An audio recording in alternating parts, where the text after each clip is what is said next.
Assalamualaikum warahmatullahi wabarakatuh. Selamat malam semuanya.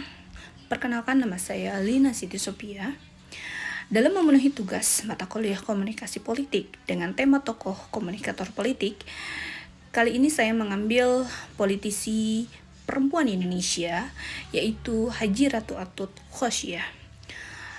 Mengapa saya mengambil tokoh tersebut? Dikarenakan Haji Ratu Atut Khosyah ini merupakan perempuan pertama yang menjadi kepala daerah di Indonesia, yaitu tepatnya di Provinsi Banten.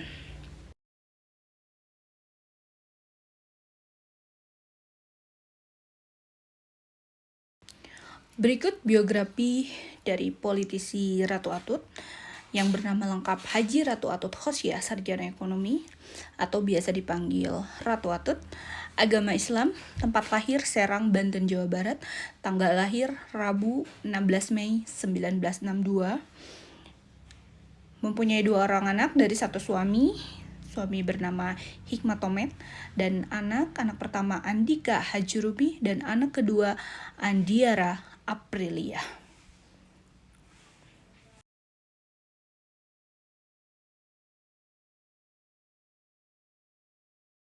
Untuk pendidikan, Ratu Atut mengenyam sekolah dasar negeri Gumulung tahun 1974, SLTP Negeri 11 Bandung tahun 1977, SMA Negeri 12 Bandung tahun 1981, Akuntansi Perbankan tahun 1984, Manajemen, maksudnya ini jurusan manajemen di Universitas Borobudur tahun 2004.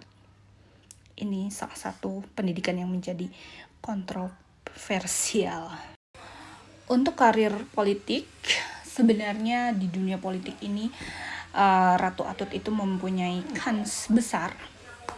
Ini dikarenakan didukung oleh sang ayah yang bernama Tubagus Casan Sohib. Sang ayah ini merupakan salah satu orang yang sangat berpengaruh sekali di Provinsi Banten. Pertama, sang ayah itu dia salah satu tokoh yang membantu gerakan pemekaran Banten. Nah, setelah Banten resmi menjadi provinsi, Casan atau sang ayah mendorong keluarga besarnya termasuk Ratu Atut untuk aktif berpolitik. Pada pilkada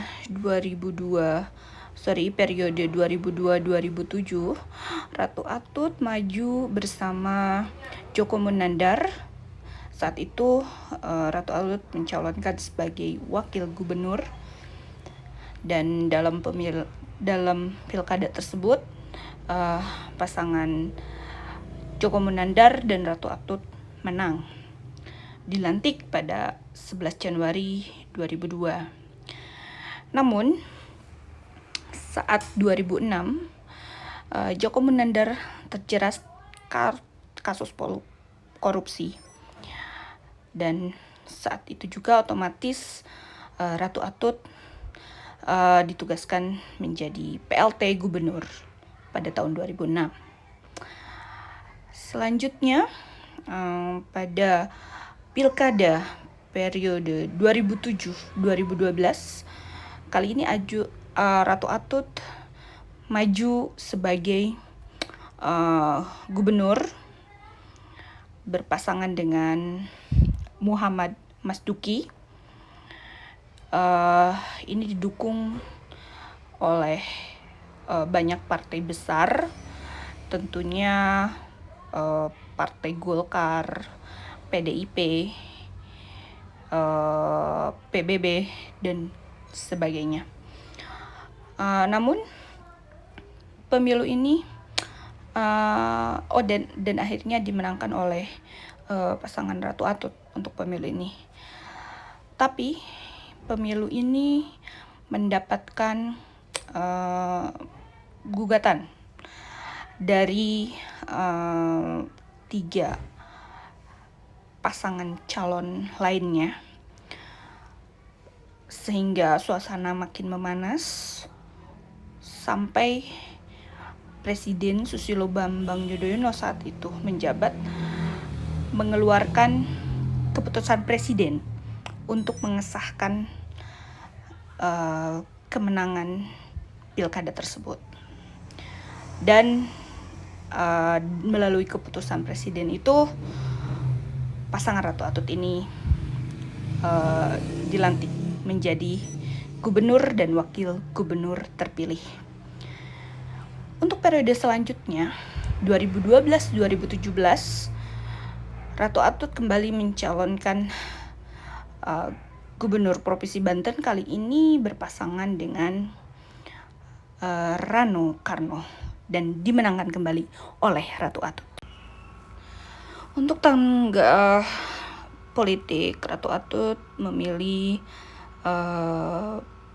roda politiknya dengan Partai Golongan Karya. Dan memang keluarga Ratu Atut ini dari dulu memang merupakan kader Partai Golongan Karya. Adapun organisasi bukan partai yang pernah dijabat oleh Ratu Atut yaitu Ketua Asosiasi Distributor Indonesia Provinsi Banten, Dewan Penasihat Asosiasi Kontraktor Air Indonesia Provinsi Banten, Bendahara Persatuan Pendekar dan Seni Budaya Provinsi Banten, Dewan Penasehat Tabloid Bisnis Indonesia.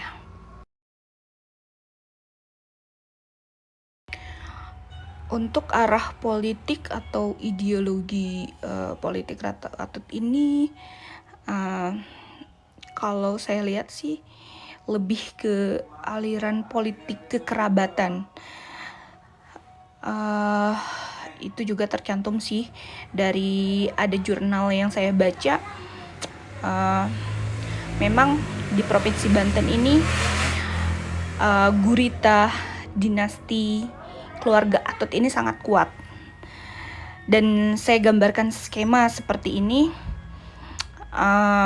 Contohnya adik iparnya yang menjadi wakil wali kota Tangerang, terus adik kandungnya Ratu Tatu menjadi wakil Bupati Serang, dan suaminya pun dulu almarhum pernah menjadi anggota DPR periode 2009-2014.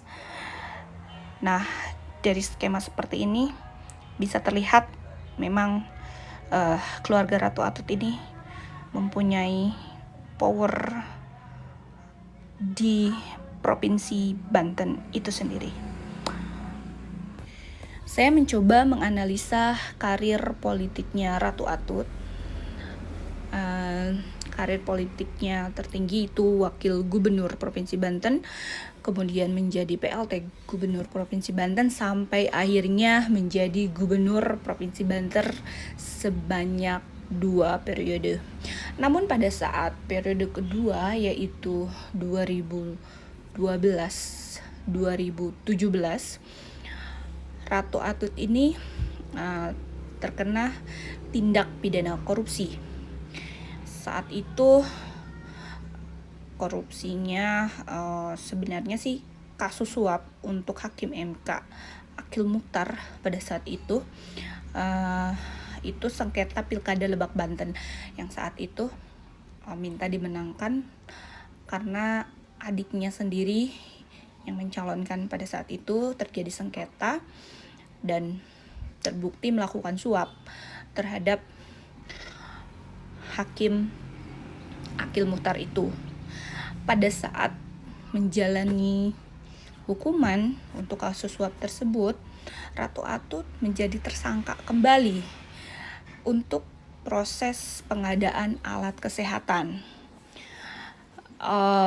Dan itu divonis 5 tahun 6 bulan karena merugikan negara sebanyak 79 miliar. Nah, dan akhirnya jabatan gubernur Provinsi Bantennya harus dihentikan, dan saat itu digantikan oleh Wakil Gubernur Rano Karno. Ratu Atut tidak bisa menyelesaikan masa jabatannya sampai akhir periode dan saat ini masih menjalani hukuman di balik jeruji. Terima kasih untuk teman-teman semua yang telah mendengarkan dan memperhatikan ulasan biografi Ratu Atut ini. Maafkan apabila ada salah kata dari saya dan saya ucapkan terima kasih.